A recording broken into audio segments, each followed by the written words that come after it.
Direct Investisseur vous est présenté par FX Pro.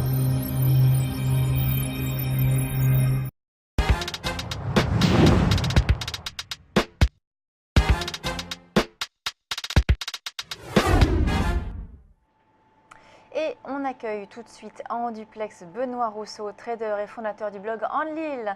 Bonjour, rebonjour Benoît. Alors, Bonjour, on est Lucie. actuellement sur le Bonjour. CAC à 4951 points en hausse de 0,90%.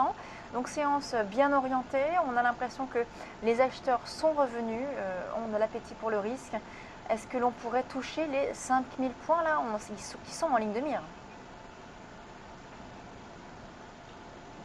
On n'en est pas, on n'en est pas loin, hein. On est vraiment, ouais, on est vraiment sur un marché extrêmement haussier. On le voit depuis lundi. On l'a vu surtout hier après 21 heures sur les indices américains qui se sont mis à décoller d'un seul coup. C'est pour ça qu'on a ouvert sur un gap haussier, hein. Vraiment, les indices américains semblent tout à fait accepter qu'on puisse remonter les taux, voire même apprécier la chose. On a dépassé largement les 11 000 points sur le DAX. On est à plus de 11 100. On a finalement notre CAC 40 qui est un tout petit peu à la traîne, hein. Il lui manque encore ces 50 points pour arriver sur les 5000 points. Donc on en est vraiment pas loin. Et là, c'est pas le type de marché où il faut se mettre face à un taureau, hein. Là, je vous ai mis une graphique sur une semaine. On voit vraiment, on avait ouvert vers les 4750 lundi et on a vraiment un graphique extrêmement haussier et c'est encore plus important sur le DAX, etc. Là sur le DAX, on le voit, on a pris plus de 500 points, donc vraiment on est dans une logique, ça pousse, hein. Plutôt aussi donc actuellement. Le DAX, vous en parlez en effet, le DAX, on a l'impression qu'il est un peu plus dynamique, hein, que le CAC, hein, ce matin. Oui, il nous a gâtés, hein. Ça a été difficile en fait de trader le DAX pour moi ce matin, parce que je suis dans le vert d'un point et demi, donc c'est-à-dire strictement rien du tout, parce qu'on a ouvert à 9 heures là sur cette zone-là des 11 050 et j'espérais un petit repli plus bas pour qu'on aille au moins aller voir les 11 000 points. C'était même pas le comblement du gap et on s'est mis à accélérer instantanément à partir de 9h08 en une minute. On a pris 30-35 points et on s'est retrouvé tout de suite à 11 000 et après j'ai été un petit peu tétanisé. Attendez, Benoît, apparemment il y en a un problème avec la régie nous dit qu'on a un problème technique, nous on vous entend, mais apparemment les autres, les spectateurs ne peuvent pas vous entendre. Je vous propose que l'on fasse une petite pause et on essaie de vous reprendre tout à l'heure dans de meilleures conditions, on puisse à tout à l'heure, merci Benoît. On va continuer nous à parler des marchés avec vous Aziz. Les marchés donc qui sont haussiers, hein, on le disait avec Benoît, marché haussier. Le DAX qui a fortement progressé, qui a accéléré à la hausse. Oui, alors le DAX, effectivement, qui ce matin est un peu plus fort. Ça arrive effectivement que par période, le DAX surperforme le CAC 40 en général. De manière globale, le DAX, quand on progresse plus fortement que le CAC 40. Dans les phases de baisse, il résiste également plus. Donc ça ne c'est rien d'étonnant, mais les écarts sont pas si importants. Je voulais revenir sur le CAC 40, Lucie, parce qu'effectivement, on a une lecture qui est assez intéressante depuis le début de la semaine. C'est qu'on évolue dans des petits paliers de 60 points. Vous allez voir, lundi à l'ouverture, on était aux alentours des 4750-4760 points. On a testé ces niveaux à deux reprises à l'ouverture avant de plus ou moins consolidé pendant toute la bonne partie de la séance et clôturé dans ce range-là. Mardi, on a progressé en prenant 60 points en quasi ligne droite à l'ouverture. On est passé de ce niveau vers les 4820 points à 60 points plus haut, 4880. Le dépassement de ce niveau a donné lieu à une nouvelle consolidation.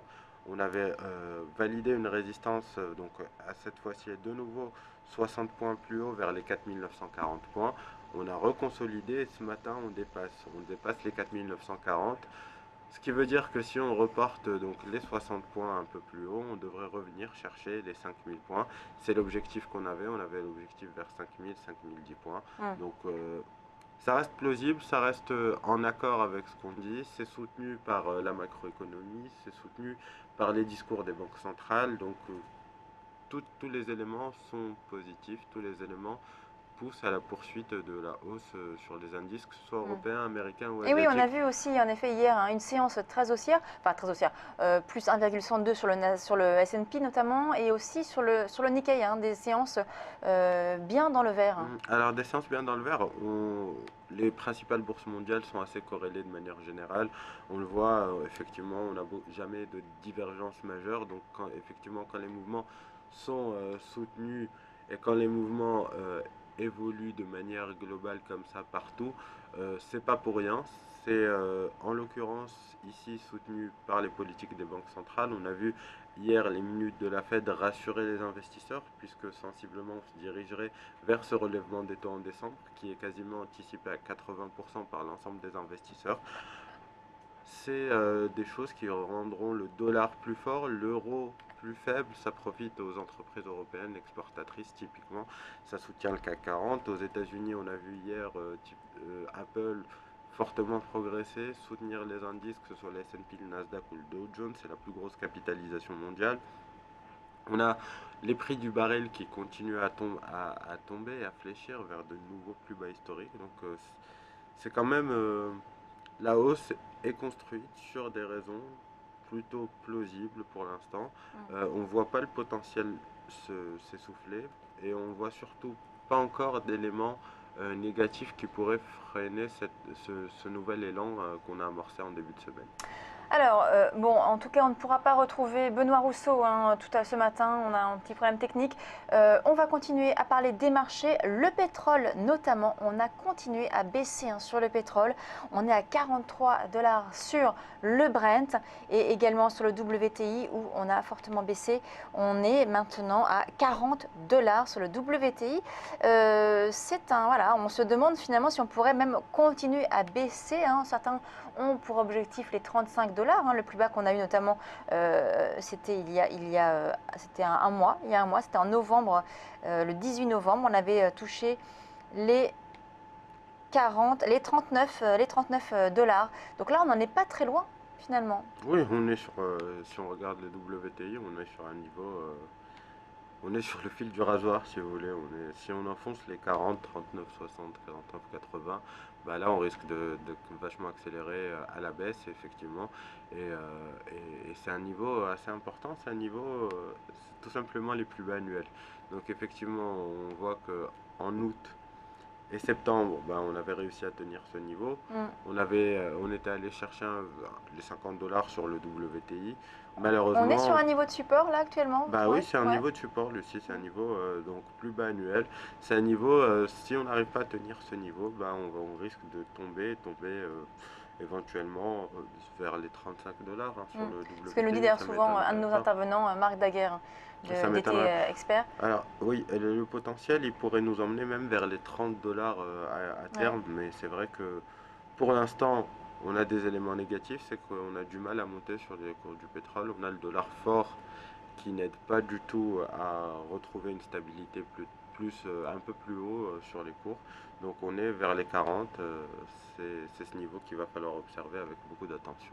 Vous pensez que là, du coup, on peut prendre des positions sur le pétrole ou est-ce que c'est un petit peu risqué, vu qu'on est sur ce niveau de support? C'est un pari risqué parce que vendre le support, c'est l'une des premières règles qu'on nous apprend à pas faire en analyse technique.